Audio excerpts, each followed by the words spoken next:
To begin, I'm going to start with some smaller pieces that I had made that really they were just intended for this purpose. So we will start by using these. Let's go over the types of paints that I have that I can experiment with. So, some FolkArt home decor chalk paint, some iron oxide that we used, some pottery we did in a class recently at the FolkArt school. This neat little kit from Ranger that has a few colors and a blending medium and some things. So we will try using that. My handy dandy travel watercolor paint set by Artistry. Some acrylics. Just some different FolkArt acrylics. Some glitterific. I pulled a Martha Stewart metallic gold. A couple of greens that I have in stock. A red. And a couple of other colors just to see where we're going to go with this. So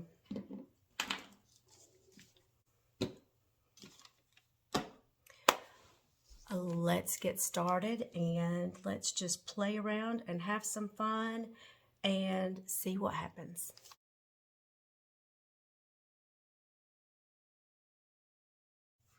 Okay, so I grabbed some paintbrushes, some water, a few different trays to use in case I need those, so that we do not have to move from this spot until we are finished. So the first one I really want to start with is the chalk paint. And I think many times you really set yourself up for success using chalk paint because it is going to adhere. You're not going to have to prime normally. So we are just going to jump in with what we think might be the easiest option first. So for this, I am using FolkArt Home Decor Chalk Paint in English Lavender. This is going to be my base layer. Then I will go back with the cottage white, and then we will kind of rough up the area a little bit to give it that that fun romantic look that chalk paint provides. So let's get started.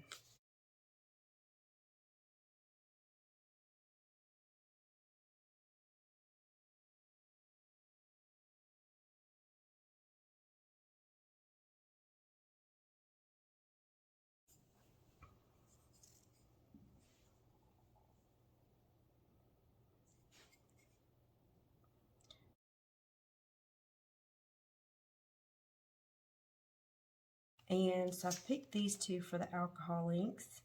One of these I am going to use a layer of gesso, and the other I will not. So let's go ahead and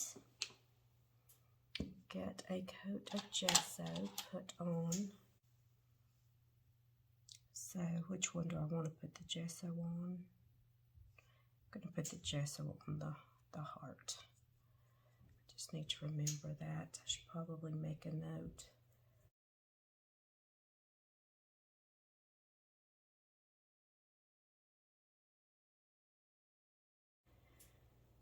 With alcohol inks, from my understanding, in order to give a little more longevity to working with the alcohol ink, because it will dry so quickly, is that you do need to add a blending solution. So let's just try this. I am going to, goodness, let's see. to just put a little of this additive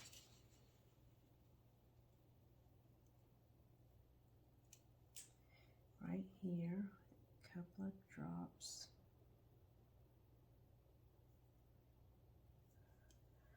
of my alcohol ink.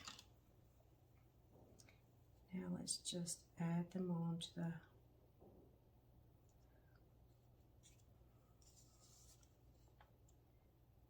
my mountain ranges.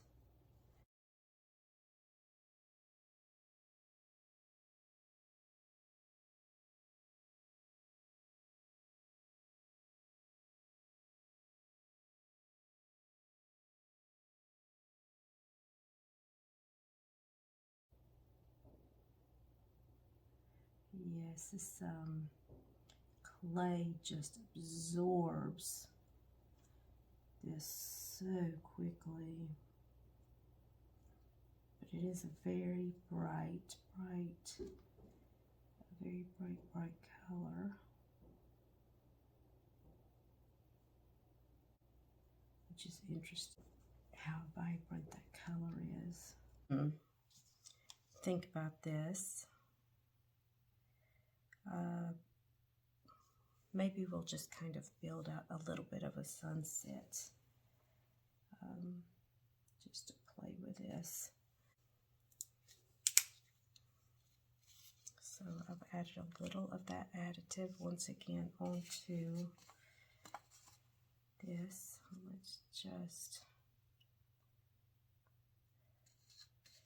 add some red to work with.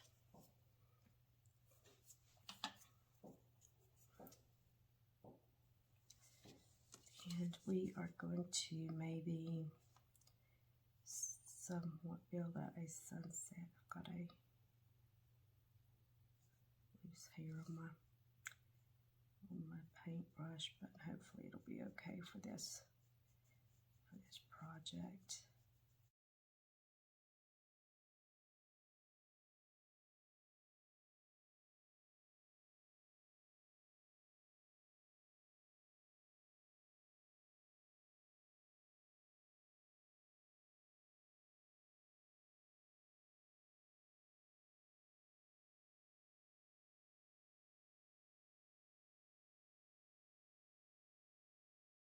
Just a couple more drops of this right here.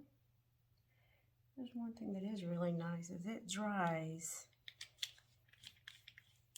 It dries really quickly on this clay, that's for sure. Okay, now I'm actually going to pick up a little of that red and a little of that. Try to build us out a sunset as we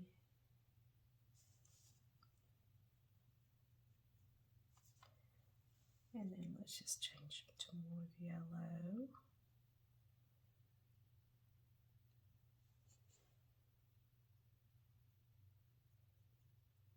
To finish that guy off.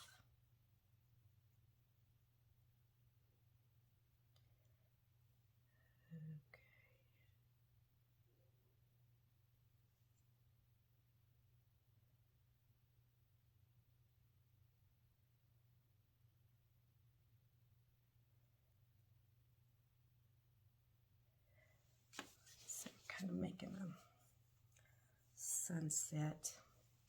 For this guy, we are just going to add some of this gold mixative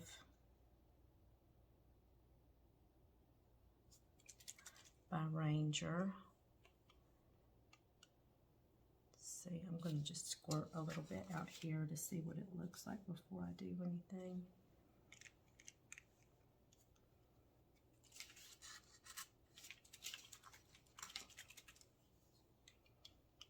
Okay, so I'm going to put that just in the center of this heart.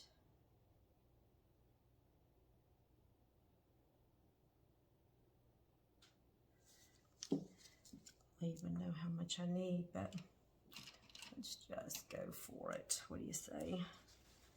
see what happens.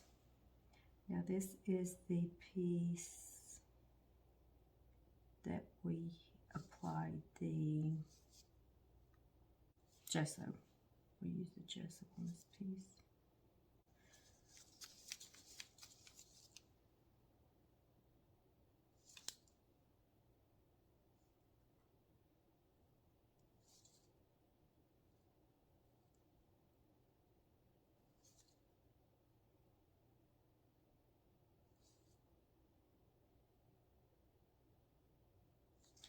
I like the way that this is gathering in the corners of the stamp and giving it a darker outlined look. Just want to make sure this is mixed up like it's supposed to be.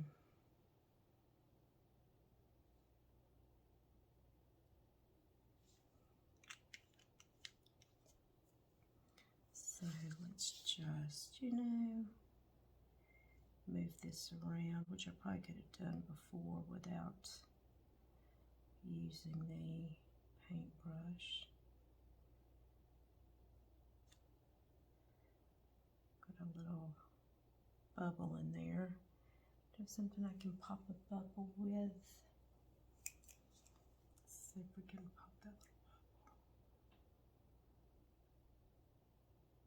Come on, little bubble. What are you? Thought it was a bubble. Still think it's, yep, got it.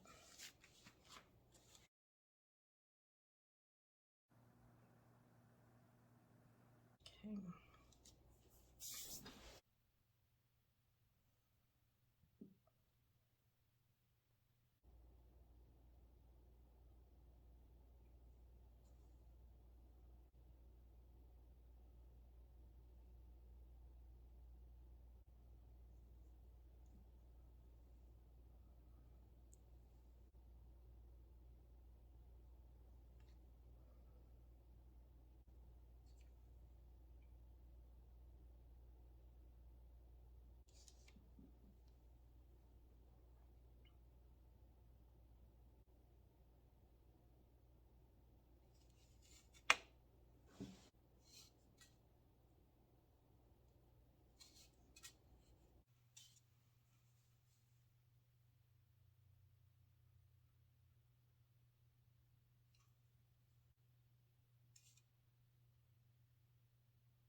Let's play with the watercolor for just a moment.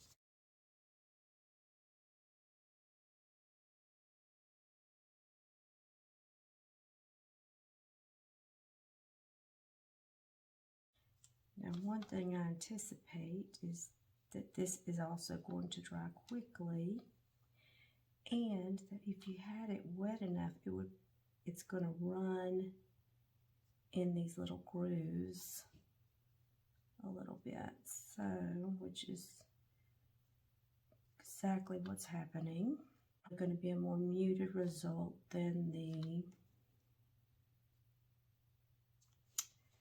using the alcohol inks.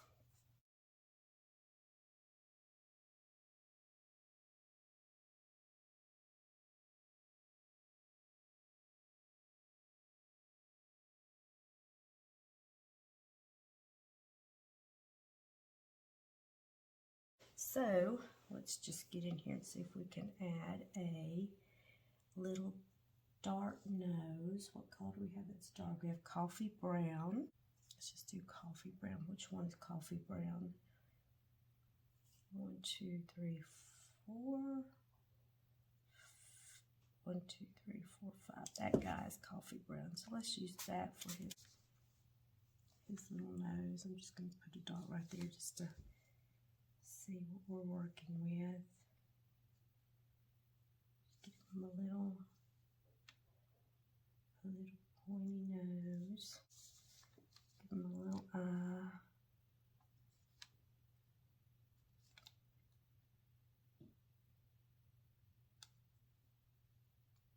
and see about giving him a mouth. And that way, if we are not as detailed as we'd like to be, then maybe we can just blend it in a little bit. What do you think?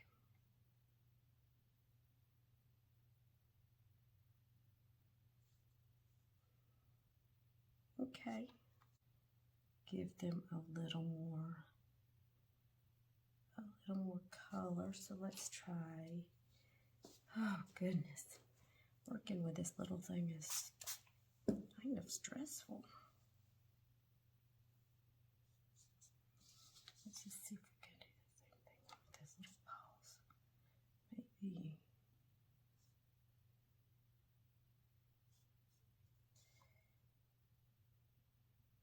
So highlight that just a little bit.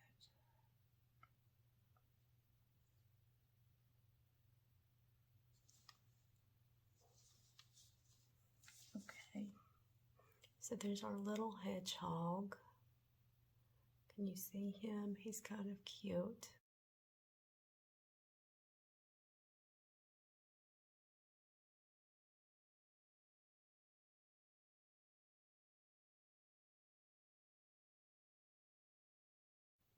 I'm going to use this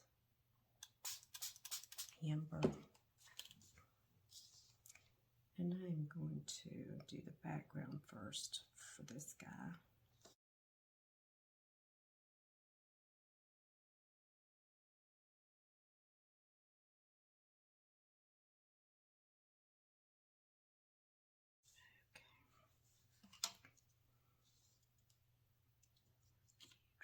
Minute.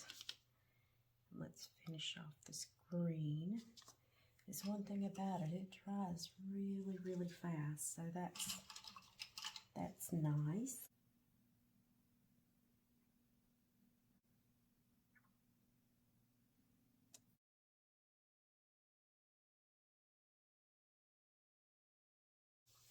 So, freshened up my water, cleaned my paintbrushes, and now we are going to continue with our little watercolor reindeer.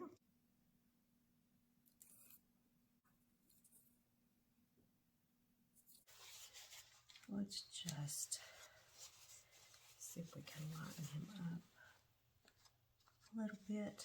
Just lighten him up.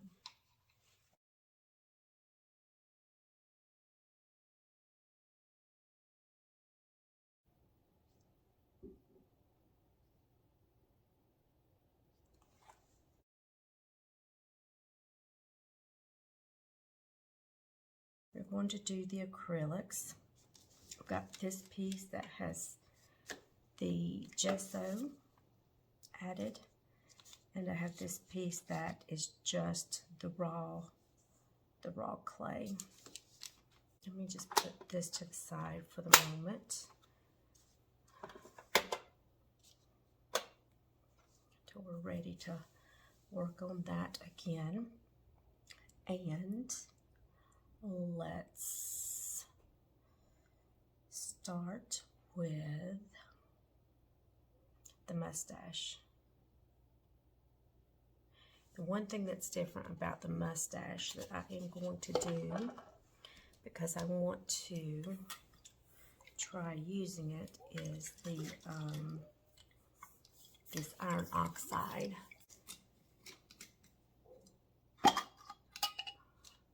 Let's just get another paintbrush and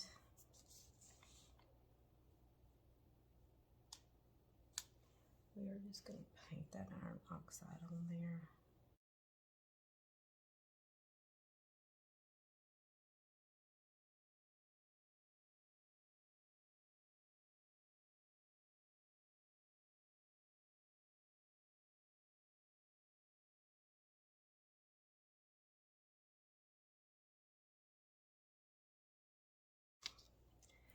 Let's go back with a rag.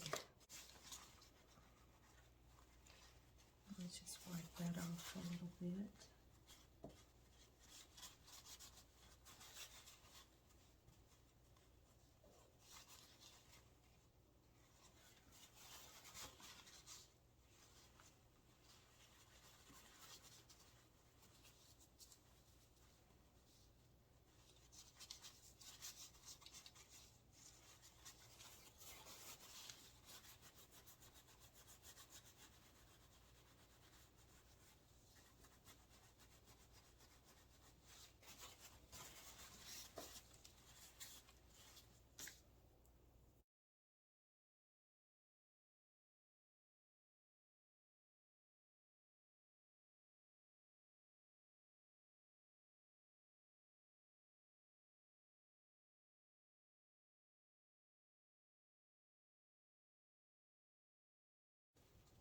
hard to wipe this because the is so small. This has not been bisque fired, so I don't think it's going to work very well.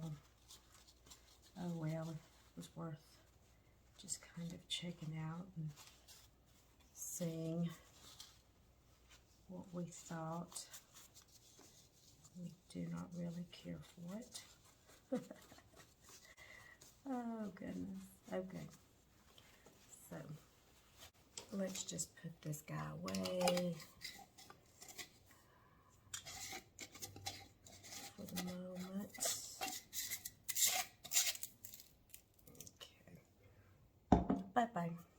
All right. So what else do we want to do with our little... Okay,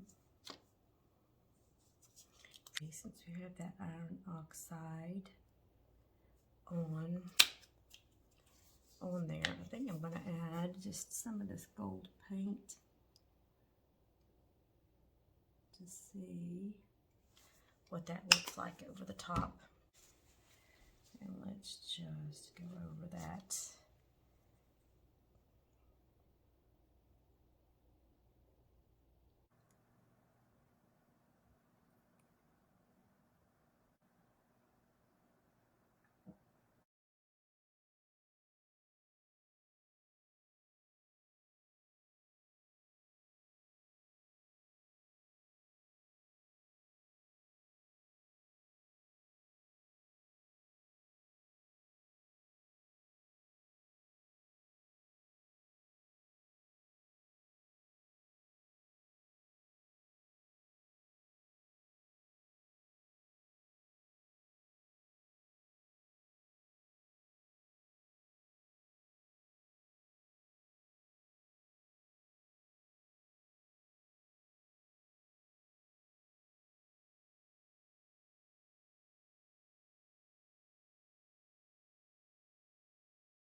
Let's take a look at some of these methods. I do have this example that I used with the alcohol inks. So I have two examples. This one, I put a coat of gesso onto the surface and let it dry before I started painting it. And I like the way it came out. I think it's interesting.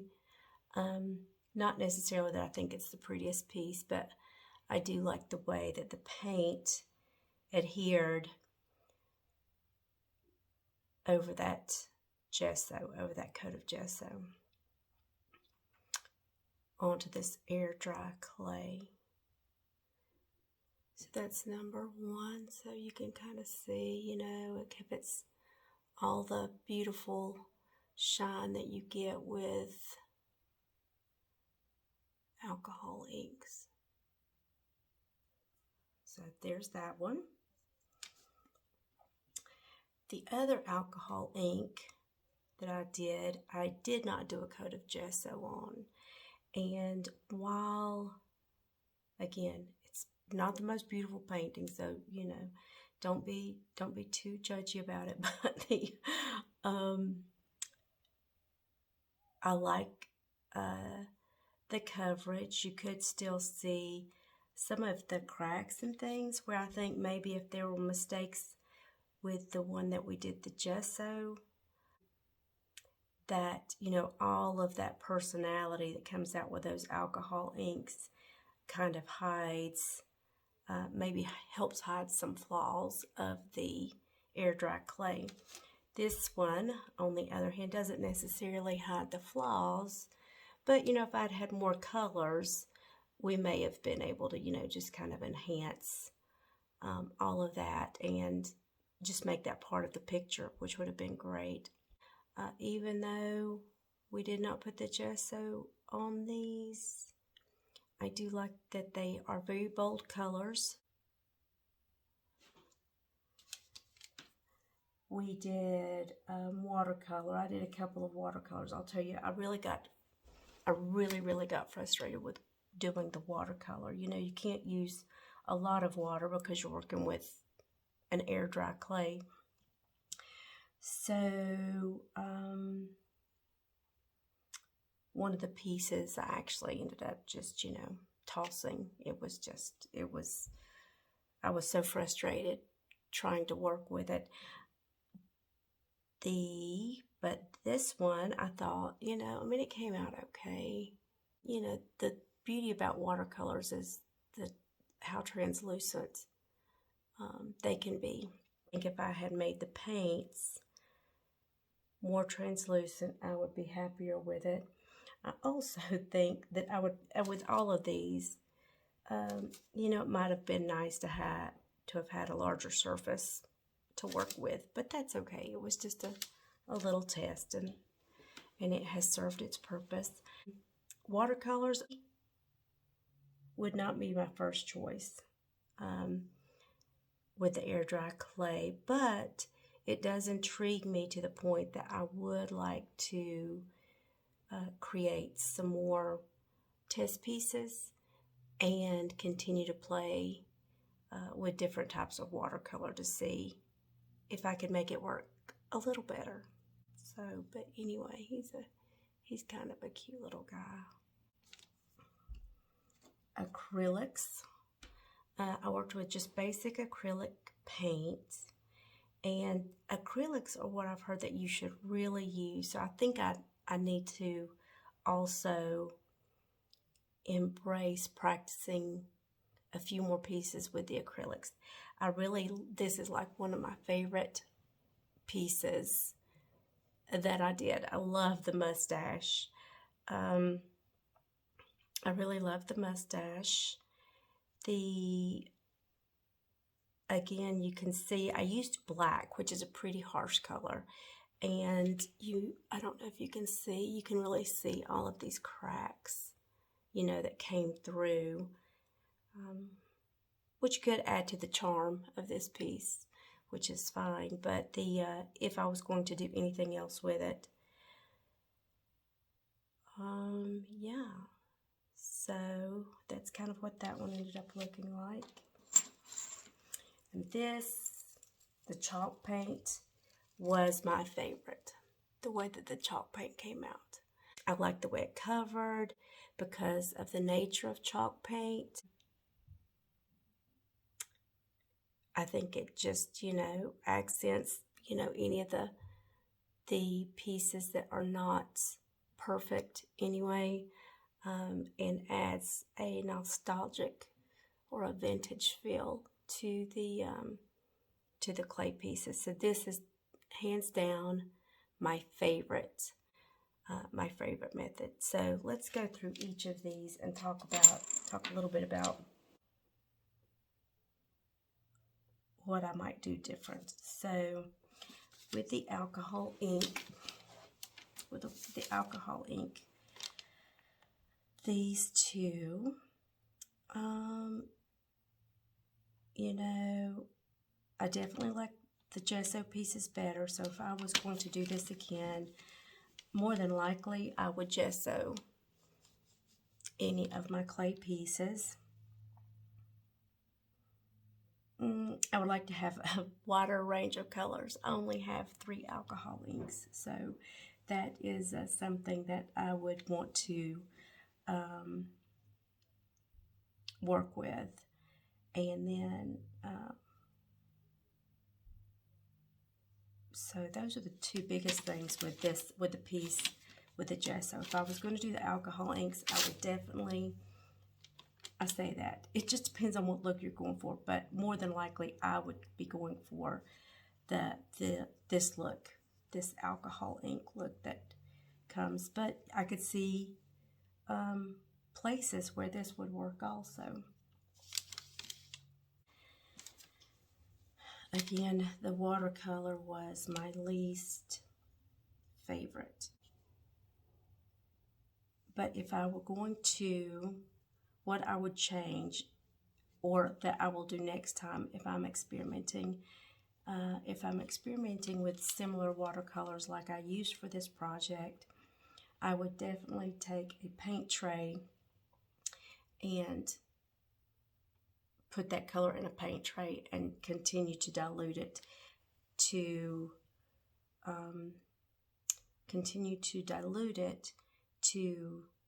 create a more translucent look, the look that I like about watercolors.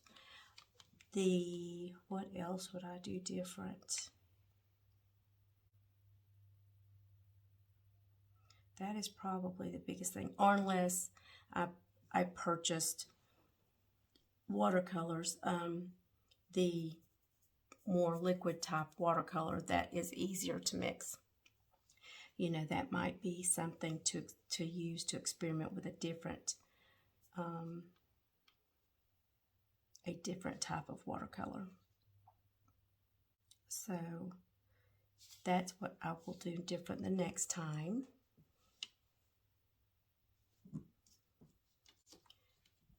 For the acrylics, you know, I don't know.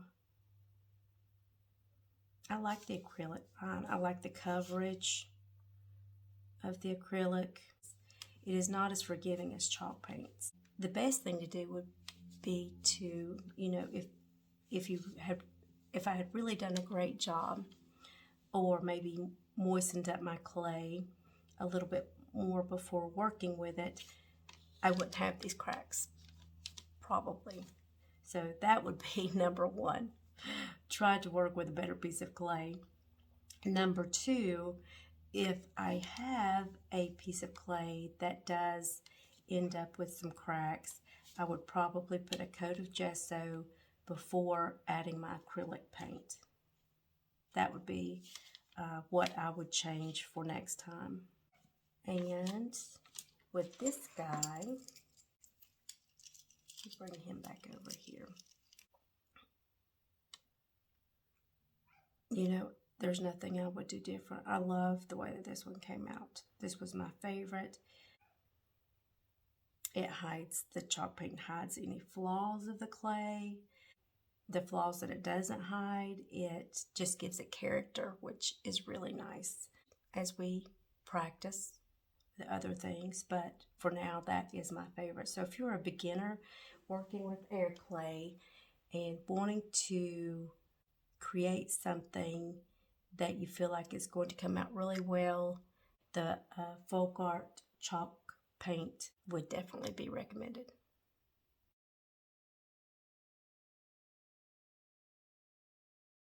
One last thing that I wanted to do, which would normally be add a coat of polyurethane or something along those lines, but for these purposes, a base and top coat, just a clear fingernail polish top coat. And I wanted to do that with each one of the examples. I did not do this with the chalk paint. Let's just take a look at each of these.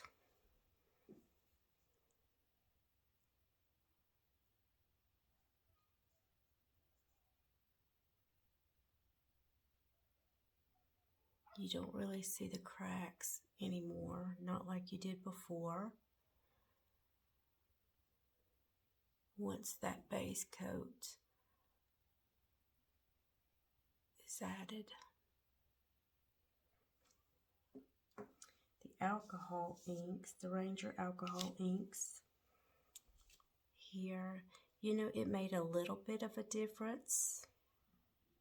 Adding it to the top, it may be just a teeny tiny bit shinier. The Mountain Range, which was the Ranger alcohol ink, where I did not prime the surface of the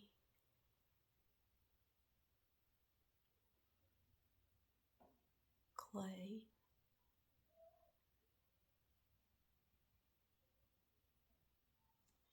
And the Watercolor, which I think is pretty dramatic also.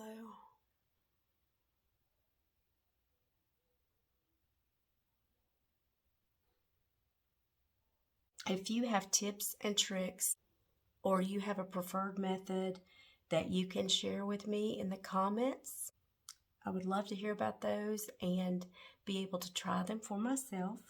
So that would be great. I would go ahead and thank you in advance for that. But until next time, I hope that you'll go out there and create something fun, make it yours, and just enjoy the process. Have a great day. Bye-bye.